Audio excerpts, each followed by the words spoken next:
지역에 새벽에나 아침에 운전을 해보면 출근 차량이 얼마나 많은지를 모릅니다. 미국의 그 교통 체증이 아주 심한 도시들이 있죠. 그런데 얼마 전 신문에 보니까 오히려 미국 전역에서 교통 체증이 제일 심한 곳이 워싱턴 주변의 메릴랜드와 버지니아 쪽이다 라는 기사를 보았습니다. 정말 새벽에 나가보면 5시 반만 돼도 차가 얼마나 많이 가고 있는지 모릅니다. 특히 러시아어 때는 운전 시간이 2배, 3배가 걸립니다. 새벽부터 출발한 수많은 차량을 보면서 처음에 드는 생각은 열심히들 새벽부터 일하는구나. 또 이 워싱턴 지역에 잡이 많구나. 수많은 코퍼레이트 오피스 빌딩, 회사 빌딩들을 보면서 정말 비즈니스가 부밍하는 그런 타운이구나 하는 것을 생각했습니다.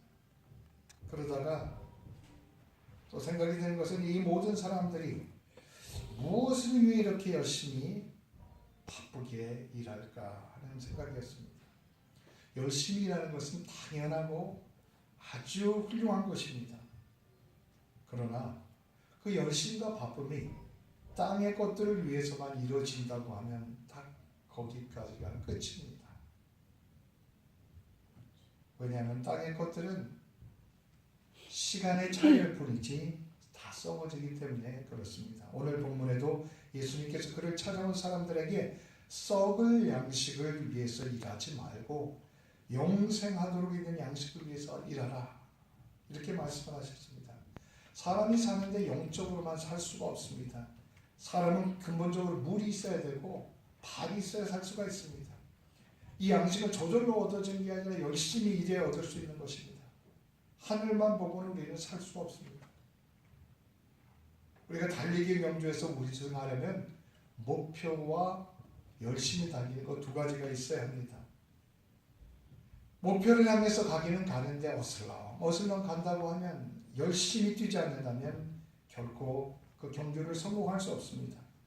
열심히 달리기는 하는데 그 꼬린 지점이 아닌 엉뚱한 방향으로 간다면 그 열심도 사실은 헛수고인 것입니다.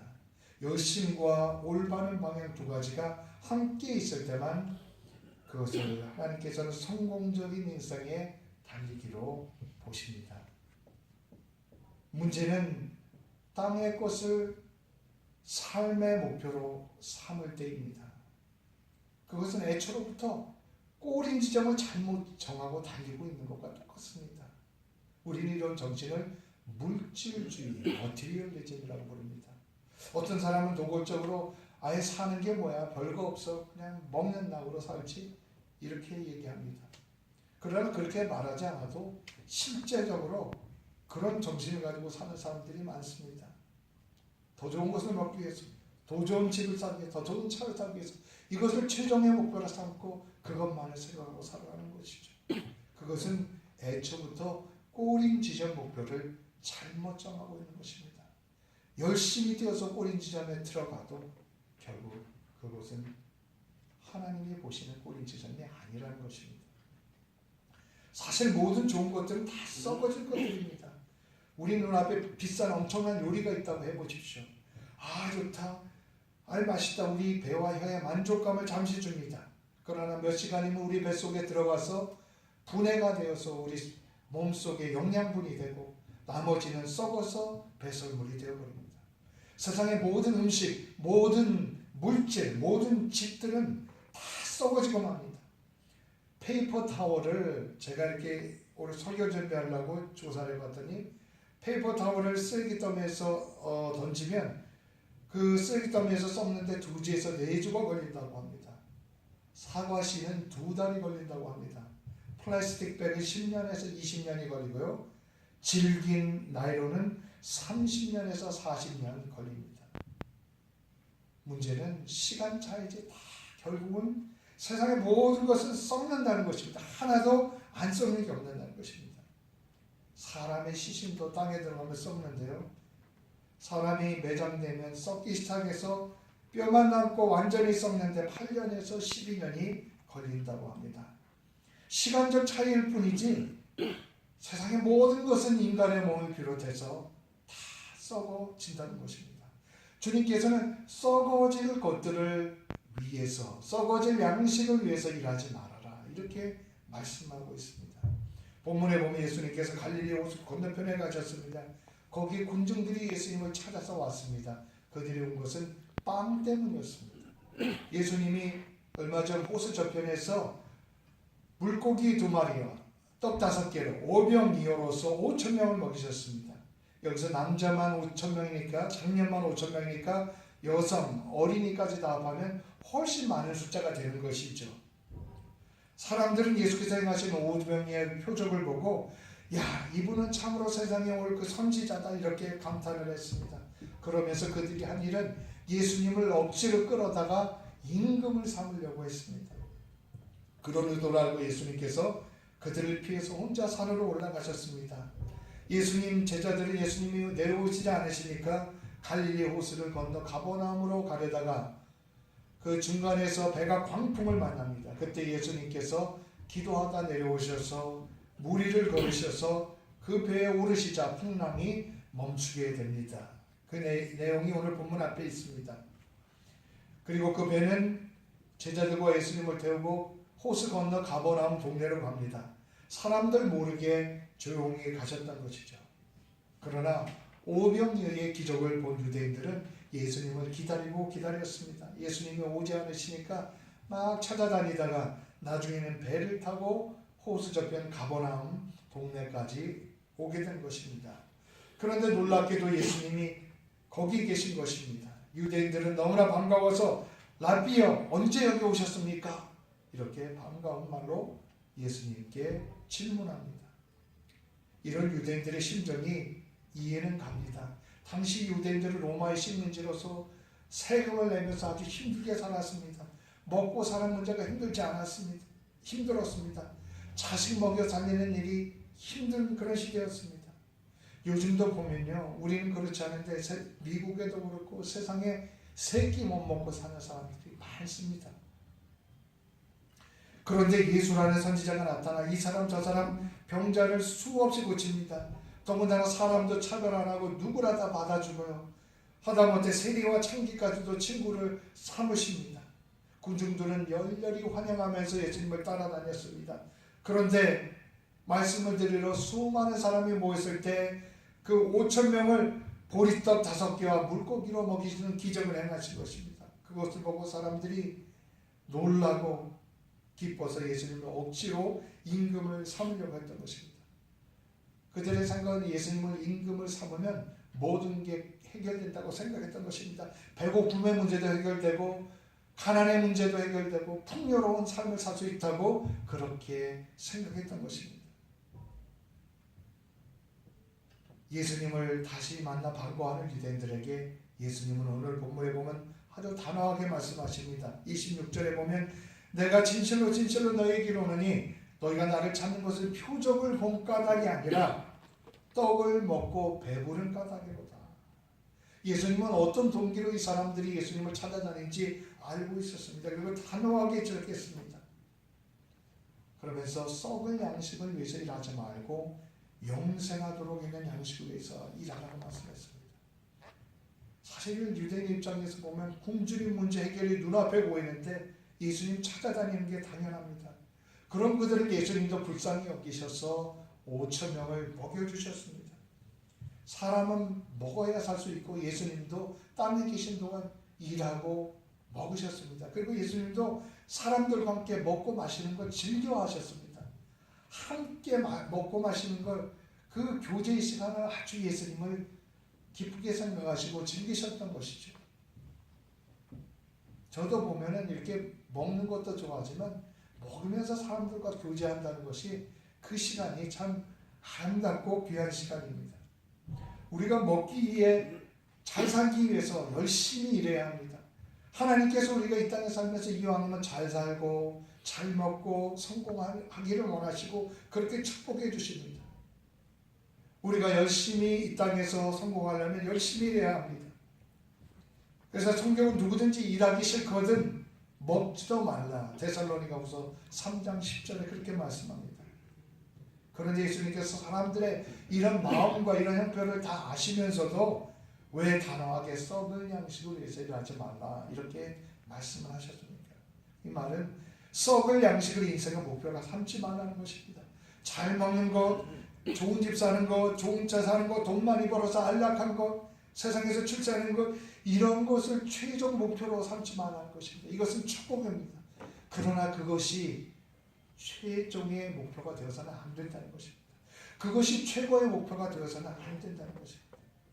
땅의 것에만 초점을 맞추고 사는 삶은 썩을 양식을 위해서 사는 삶입니다. 물질 만능주의, 돈 만능주의로 살아가는 게 썩을 것을 위해서 살아가는 사람입니다. 언젠가 라디오를 들어보니 많은 사람들이 하루에 70%를 돈을 생각하며 산다고 합니다. 얼마나 불행한 일입니까? 돈이 많든 돈이 적든 돈 생각하며 산다는 것은 참으로 불행한 것입니다. 돈은 우리가 이 세상을 떠날 때 가져갈 것 하나도 없고 결국 다 썩어지는 것입니다. 그런데 왜 우리가 그 썩어질 것에 목을 메고 사느냐 하는 것입니다. 이 세상에서 명예 쾌락만을 최고의 목표로 살면 썩을 양식을 위해서 살아가는 것입니다. 어차피 썩어질 육식과 함께 다 썩어질 것을 위해 어리석게 살지 말라는 것입니다. 예수님께서 오병이어의 기적을 일으키신 것은 그것이 표적, 사인이었습니다. 그것은 배고픔의 문제만 해결하는 게 전부가 아니었습니다. 왜냐하면 배고픔 문제 해결한다고 인생 모든 문제가 해결되는 것이 아닙니다. 성경은 진짜 인생의 문제는 영원히 사느냐 아니면 영원히 죽느냐 둘 중에 하나에 달렸다는 것입니다. 떡과 물고기로 5,000명을 먹이신 기적은 표적이라고 하는데요. 사인입니다. 제가 흐레스버그 시내에 운전해서 들어오다 보면 교회를 오기 위해서 엑시 42번인가를 타죠. 거기에 보면 사인이 크게 붙여 있습니다. 캐피털. 이리로 가면 캐피털 빌딩 주의회 의사당으로 간다는 것이죠. 그 사인이 주의회 의사당은 아닙니다. 이리로 가면 의사당이 있다는 것이죠. 오병이의 기적은 사인입니다. 그 자체가 전부가 아니라 그것이 무엇을 가르치는 사인이라는 것입니다. 그것이 무엇입니까? 바로 예수님이 누구시냐, 예수님이 어떤 일을 하신가를 가르치는 표적, 사인과 같다는 것입니다. 도로의 표지판과 마찬가지인 것입니다. 그런데 당시 유대인들은 사인 그것만을 보았습니다. 배부른 그것만을 생각했습니다. 정작 그 사인을 붙여놓으신 그 예수님에 대해서는 깨닫지 못한 것입니다. 예수님을 빵 문제 해결해 주는 그런 분으로만 보았던 것입니다. 오늘날도 마찬가지입니다. 수많은 사람들이 예수님을 찾습니다. 교회도 나옵니다. 그런데 예수님을 그저 내 문제 해결해 주시는 해결사로만 생각을 합니다. 빵 문제 해결해 주시는 분, 좋은 집 사게 해주시는 분, 자녀들을 축복해 주시는 분으로만 기대합니다. 어떤 이들은 우리 교회는 그런 분들이 없지만 좀 큰 교회 보면 교회에 정말 노골적으로 비즈니스 하기 위해서 오시는 분들도 많습니다. 왜냐하면 거기 와야 사람들을 만나니까요. 그런 모든 동기를 꿰뚫어 보시고 썩을 양식을 위해서 일하지 말라. 예수님께서 단호하게 유대인들에게 말씀하셨던 것입니다. 그러면서 영생하도록 있는 양식을 위해서 일하라고 말씀하고 계십니다. 세상의 삶은 결국 두 가지 중에 하나입니다. 썩을 양식을 위해서 사는 것인가 아니면 영생하도록 있는 양식을 위해서 사는 것인가 하는 것입니다. 영생하도록 있는 양식을 위해서 일하는 이 말이 무슨 얘기입니까? 도대체 영생하도록 있는 양식이 무엇입니까? 그 양식은 진짜 먹는 음식을 말하는 것이 아닙니다. 본문에 보면 예수님 자신이 영생하도록 있는 양식이다 이렇게 말씀하십니다. 33절에 보면 예수님께서 하늘의 떡은 하늘에서 내려 세상에 생명을 주는 것이니라 말씀합니다. 그러자 몰려든 무리들은 주여 그 떡을 우리에게 주시옵소서 이렇게 얘기를 합니다. 예수님께서는 그러자 나는 생명의 떡이니 I am bread of life. 내게 오는 자는 결코 줄이지 아니하고 나를 믿는 자는 영원히 목마르지 않으려 할 것이다 이렇게 말씀합니다. 세상의 음식은 아무리 좋은 것도 먹고 나면 조금 있으면 또 배고파지고요. 아무리 좋은 드링크도 먹고 나면 또 갈증이 납니다. 그런데 주님이 생명의 양식은 줄이지 않고 영원히 배부르고 영원히 목마르지 않게 된다는 것을 말씀하고 계신 것입니다. 마치 무슨 불교의 선문답과 같이요. 그런데 이 대화의 초점은 영원히 살게 하시는 분이 바로 예수님이다라는 그런 말씀입니다. 그 생명의 떡이 예수님이라는 말씀입니다. 세상에서 양식은 육신을 살게 하지만 결국 다 썩어집니다. 그러나 예수님 자신은 사람을 계속 살게 하고 영원히 살게 하는 떡과 같은 존재라는 것입니다. 요한복음 6장 51절에 보면 예수님께서 말씀하십니다. 나는 하늘에서 내려오는 살아있는 떡이니 사람이 이 떡을 먹으면 영생하리라. 내가 줄 떡은 세상의 생명을 위한 세상의 생명을 위한 내 살이니라 하시니라. 무슨 뜻입니까? 예수님께서 사람들에게 영원한 생명의 양식이 되기 위해서 자기 자신을 십자가에서 내어주신다는 그런 뜻입니다. 예수님의 선문답 같은 말씀에 사람들이 수군거립니다. 아마 우리가 그 자리에 있었어도 우리도 똑같이 수군거렸을지 모릅니다. 아니 어떻게 이 사람이 자기의 살을 능히 우리에게 주어서 먹게 한다는 얘기냐? 수군거리면서 불평을 합니다. 그렇다면 우리가 어떻게 이 영생의 양식을 먹으면서 살 수 있습니까? 어떻게 우리가 썩은 양식을 위에 일하지 않고 영생하도록 있는 양식을 위에서 일할 수 있는 것입니까? 그래서 우리의 삶이 열심히 일해도 의미 없는 썩은 양식을 위하는 삶이 되지 않을 수가 있는 것입니까? 유대인들은 예수님께 질문합니다. 우리가 어떻게 하여야 하나님의 일을 하오리까? 이렇게 질문합니다. 예수님이 이 일에 대해서 말씀하셨습니다. 영생하도록 있는 양식을 위해서 일하라고 말씀하시니까 그러면 유대인들은 자기들이 무슨 일을 해야 되느냐 그 질문을 했던 것입니다.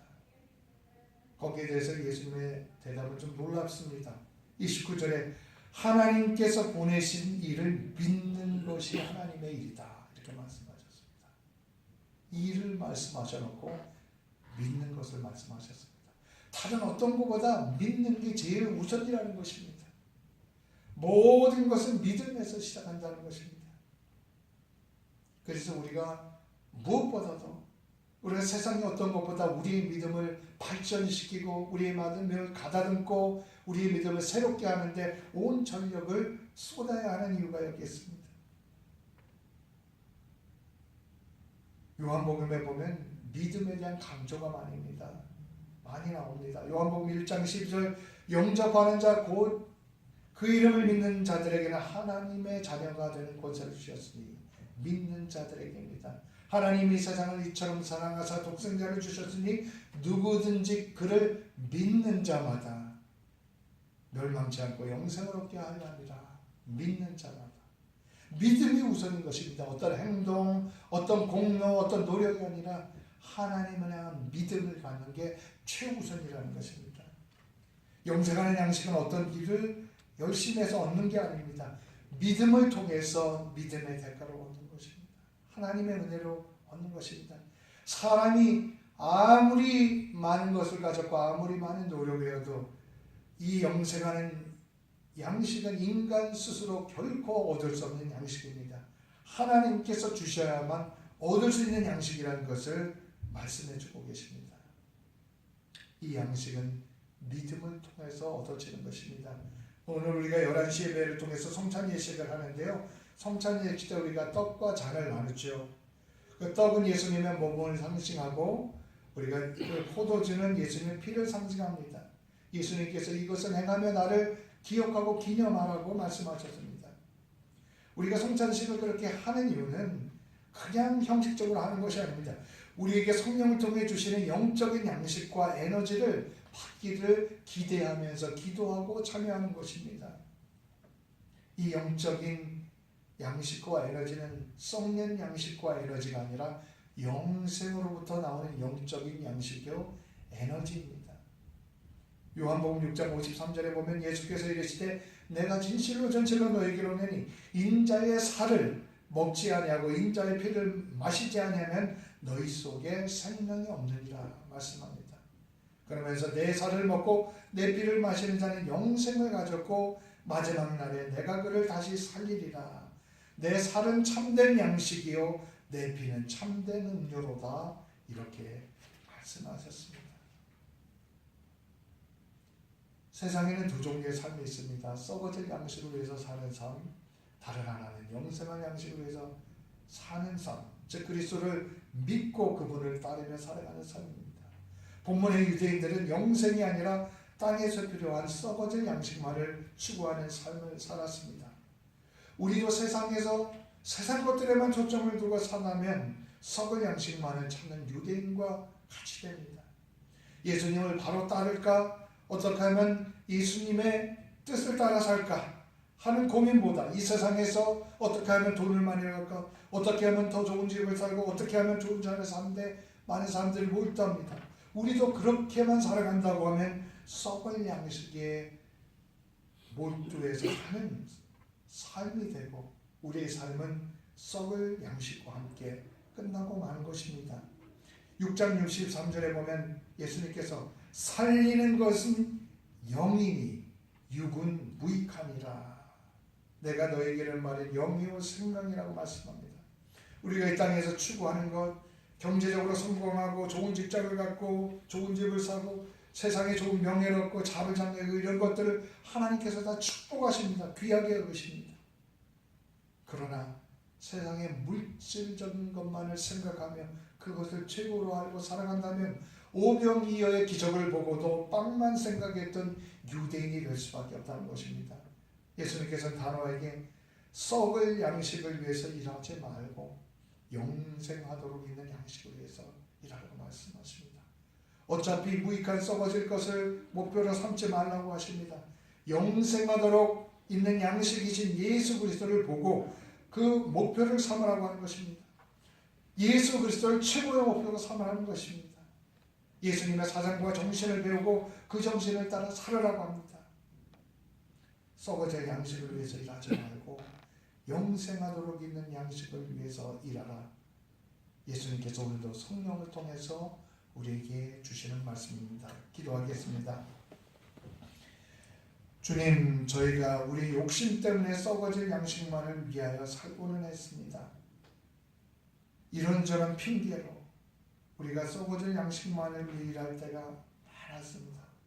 예수님을 최고의 목표, 예수님의 정신, 예수님이 우리에게 주신 사명을 최고의 목표로 삼지 않고 세상 것에만 몰두하며 살았던 저희를 긍휼히 여겨 주시옵소서.